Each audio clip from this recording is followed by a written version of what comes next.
বিয়ে মানুষের জীবনের একটা গুরুত্বপূর্ণ অংশ আর বান্ধবীর বিয়ের বাজার শেয়ার করব আজ আপনাদের সাথে। ফ্ল্যাশব্যাক।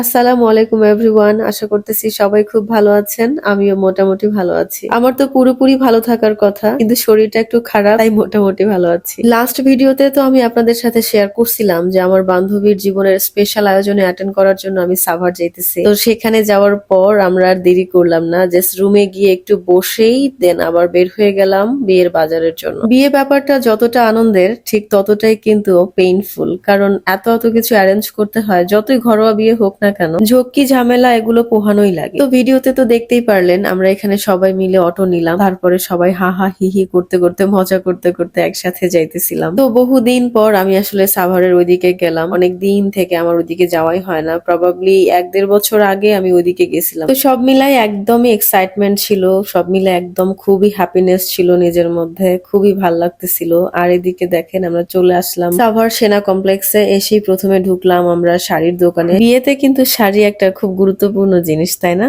একটা কনেকে কেমন দেখাবে সেটা কিন্তু ডিপেন্ড করে শাড়ির উপরে। তো তারা বেশ কিছু শাড়ি দেখাইতেছিল, আর এদিকে দেখেন এই যে আমাদের বিয়ের কোণে, কি যে মিষ্টি লাগতেছে, কি যে সুন্দর লাগতেছে ওকে। আর প্রতিটা মেয়ের জীবনে বউ সাজার একটা ব্যাপার, এটা খুব ইমোশনাল একটা ব্যাপার। তারপর আমরা চলে আসলাম একটা জুয়েলারি শপে, সেখানে কিছু জুয়েলারি দেখানো হইতেছিল। আর ওকে দেখতে যে কি যে প্রিটি লাগতেছিল যখন ওকে জুয়েলারি গুলো ট্রায়াল দেওয়ানো হইতেছিল। মাশাল্লাহ মাশাল্লাহ, নজর না লাগো। এরপরে চলে গেলাম আমরা একটু ডালা কুলা কি সব লাগে যেন সেই সব কেনার জন্য। তারপর সবাই দেখে শুনে সেখান থেকে ডালা কুলাও কেনা হলো। আমি আবার একটা ছোট্ট ব্যান্ড কিনলাম। তারপর সেই হেয়ার ব্যান্ডটা নিয়ে আমি একটু দুষ্টামি করতেছিলাম আমার পাশে যে ছোট বোনটা ছিল। আসলে যখন মনটা অনেক ভালো লাগে তখন আসলে কোনো কিছুতেই কিছু আসে যায় না। আর বান্ধবীর জীবনে একটা স্পেশাল মুহূর্ত ঘটতে যাইতেছে, এটা ভেবেই তো খুব এক্সাইটেড আমি। আর দুষ্টামিও করতেছিলাম অনেক। ডালা কুলা কেনা শেষ করে তারপর আমরা একটা কেকের দোকানে ঢুকছিলাম। তো সেখানে প্রপারলি সেই ভিডিও ক্লিপটা নেওয়া হয় নাই। তো তারপরে চলে আসলাম আমরা কুটির শিল্পতে। কুটির শিল্পতে এসে দেন কিছু ফেরি লাইটস, কিছু মাটির জিনিসপত্র এন্ড আদার্স থিংস সেখান থেকে কেনা হইলো। তারপর আমি আবার একটা ছোট্ট জুয়েলারি বক্সও কিনলাম। যেহেতু বাঙালি বিয়ে, বাঙালি থিমে সবকিছু করা হইতেছে, সুতরাং মাটির জিনিসপত্র তো খুবই দরকার। এই স্পেশাল আয়োজনটাতে অ্যাটেন্ড করার জন্য মোটামুটি আমি 2-1 দিন থেকে একটু দৌড়াদৌড়ি করতেছিলাম। তার মধ্যে একটুখানি আমি বৃষ্টিতে ভিজেও গেছিলাম। আর তখন থেকেই মূলত আমার অসুস্থতার জিনিসটা শুরু হয়। তো তার মধ্যে আবার বিয়ের বাজার সদাই এগুলো করার জন্য এই মার্কেট ওই মার্কেট ঘুরতে ঘুরতে আমার শারীরিক অবস্থা আসলেই অনেক খারাপ হয়ে গেছিল। তো বিয়ে বলে কথা, ফুল তো লাগবেই। ফুলের দোকানে এসে কিছু ফুল কেনা হলো।